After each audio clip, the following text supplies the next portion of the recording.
سید المرسلین محمد خاتم النبیین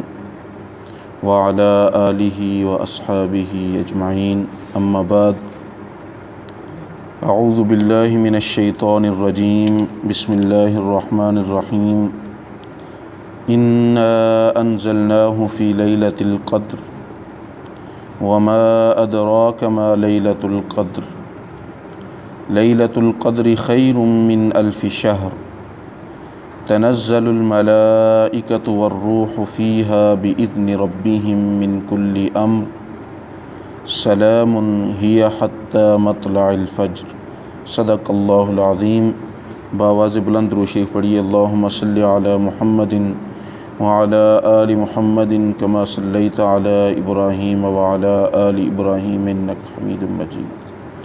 اللہم بارک علی محمد وعلی آل محمد کما بارکت علی ابراہیم وعلی آل ابراہیم انک حمید مجید۔ ماہ رمضان المبارک اپنی پوری آب و تاب کے ساتھ، رحمتوں اور برکتوں کے ساتھ ہم پر سایہ فگن ہے، اور گنتی کے چند ایام، صرف 4 یا 3 ایام ہمارے پاس اب باقی ہیں۔ اللہ تعالیٰ سے دعا ہے کہ اللہ رب العالمین ہمیں ماہ رمضان المبارک کی رحمتوں کو، برکتوں کو، فضیلتوں کو سمیٹنے کی توفیق عطا فرمائے اور اپنے رب کی رضا حاصل کرنے کی توفیق عطا فرمائے۔ ماہ رمضان کو ماہ قرآن بھی کہا جاتا ہے کہ یہ رمضان المبارک کا مہینہ قرآن کا مہینہ ہے، اور اس مہینے کو جو اتنی برکتیں حاصل ہوئی ہیں، یہ جو بابرکت مہینہ بنایا گیا ہے، یہ صرف اور صرف قرآن پاک کی وجہ سے بنایا گیا ہے کہ اس مہینے میں چونکہ قرآن نازل ہوا، یہ ماہ رمضان چونکہ ماہ قرآن ہے، اس لیے یہ بابرکت ہے، باعث رحمت ہے۔ دراصل اللہ کی طرف سے نازل ہونے والی جو سب سے بڑی رحمت ہے وہ قرآن کریم ہے۔ قرآن سب سے بڑی رحمت ہے، اور جس شہر پر قرآن نازل ہوا، شہر میں قرآن نازل ہوا، وہ شہر بھی بابرکت ہیں۔ جس سینے پر قرآن نازل ہوا وہ سینہ بھی رحمت للعالمین کا ہے، اور جس فرشتے کے ذریعے سے قرآن اتارا گیا وہ فرشتے بھی حضرت جبرائیل تمام فرشتوں کے سردار ہیں، اور جس امت پر اس قرآن کو نازل کیا گیا ہے، جو حامل قرآن امت ہے، وہ امت بھی تمام امتوں سے بہترین امت ہے، یعنی کہ امت مسلمہ، میں اور آپ۔ اور جس مہینے میں یہ نازل ہوا وہ مہینہ بھی تمام مہینوں سے زیادہ بابرکت اور رحمتوں اور برکتوں والا مہینہ ہے۔ فرمایا انا انزلناہ فی لیلۃ القدر، ہم نے اس قرآن کو لیلۃ القدر میں نازل کیا ہے۔ لیلۃ القدر، تمہیں کیا پتہ کہ لیلۃ القدر کیا ہے؟ وما ادراک ما لیلۃ القدر، اور تم کیا جانو کہ یہ شب قدر، یہ لیلۃ القدر کیا ہے؟ یہ لیلۃ القدر خیر من الف شہر، یہ 1000 مہینوں سے بہتر رات ہے۔ یہ ایسی رات ہے کہ جس کی عبادت، اس کا ثواب اتنا ہے کہ گویا انسان 1000 مہینوں تک بیٹھ کر عبادت کرتا رہا ہو، جتنا ثواب اس کو 1000 مہینوں کی عبادت کا ملنا تھا،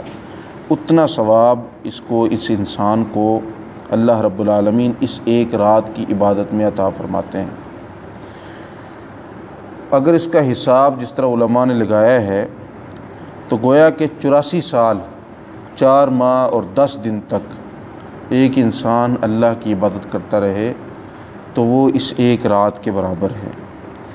اور اس رات کو کیوں اتنی فضیلت حاصل ہے؟ اس لیے کہ اس رات میں قرآن کریم کو نازل کیا گیا ہے۔ نبی اکرم صلی اللہ علیہ وسلم ایک مرتبہ اپنے گھر سے باہر تشریف لائے، لوگوں کو یہ بتانے کے لیے کہ میں تمہیں بتا دوں کہ شب قدر کب ہوتی ہے، کس رات کو لیلۃ القدر کی رات ہے۔ لیکن جیسے ہی آپ صلی اللہ علیہ وسلم گھر سے باہر تشریف لائے تو 2 صحابہ آپس میں کسی بات پر جھگڑا کر رہے تھے۔ ان کے جھگڑا کرنے کی وجہ سے حضور صلی اللہ علیہ وسلم کے دل سے یا آپ کے دماغ سے اس بات کو اٹھا لیا گیا، وہ جو وحی آپ پر نازل ہوئی تھی اسے واپس لے لیا گیا۔ یہ اکثر و بیشتر اس طرح ہوتا ہے انبیاء کرام علیہم السلام پر، اور خصوصاً نبی اکرم صلی اللہ علیہ وسلم پر، کہ کئی بار ایک حکم نازل کیا گیا، پھر اس حکم کو آپ کے ذہن مبارک سے مٹا دیا گیا، اور اس میں امت کی بہتری کے لیے، امت کی بھلائی کے لیے حضور صلی اللہ علیہ وسلم اپنے صحابہ کے پاس آئے اور فرمایا کہ میں تمہیں لیلۃ القدر کے بارے میں بتانے آیا تھا کہ لیلۃ القدر کی رات کون سی رات ہے، لیکن تمہارے جھگڑے کی وجہ سے اللہ تعالیٰ نے میرے ذہن سے اس بات کو اٹھا لیا ہے، واپس لے لیا ہے، اور اسی میں امت کی بھلائی اور بہتری ہے۔ ہاں تم لیلۃ القدر کو تلاش کرو، رمضان المبارک کے آخری عشرے کی 29ویں رات کو، 27ویں رات کو اور 25ویں رات کو، ان راتوں میں لیلۃ القدر کو تلاش کیا کرو۔ یہ لیلۃ القدر گھومتی رہتی ہے، یہ لیلۃ القدر کی رات ہمیشہ ایک رات نہیں ہوتی، بلکہ یہ ہر رمضان المبارک میں مختلف راتوں میں آیا کرتی ہے۔ الگ اس کے دیگر روایات ہیں جن کے اندر 21ویں رات کا بھی ذکر ہے، 23ویں رات کا بھی ذکر ہے، اور یہ جو روایت میں نے ابھی بیان کی ہے اس روایت کے اندر 29ویں، 27ویں اور 25ویں رات کا ذکر ہے۔ تو یہ جو طاق راتیں ہیں، ان طاق راتوں کے اندر ہمیں چاہیے کہ ہم اللہ کا قرب حاصل کرنے کے لیے، اور جس نے ان راتوں کو شب بیداری کی، جاگ کر اللہ کا ذکر کیا، نوافل پڑھے، قرآن کریم کی تلاوت کی، اپنے نفس کا تزکیہ کیا، اللہ تعالیٰ سے گڑ گڑا کر معافی مانگی، تو گویا کہ اس نے لیلۃ القدر کی رات کو پا لیا۔ تنزل الملائکۃ والروح فیہا بإذن ربہم، اس رات کو فرشتے اور روح امین اللہ کے حکم کے ساتھ اترتے ہیں، اور یہ رات سلام ہی حتی مطلع الفجر،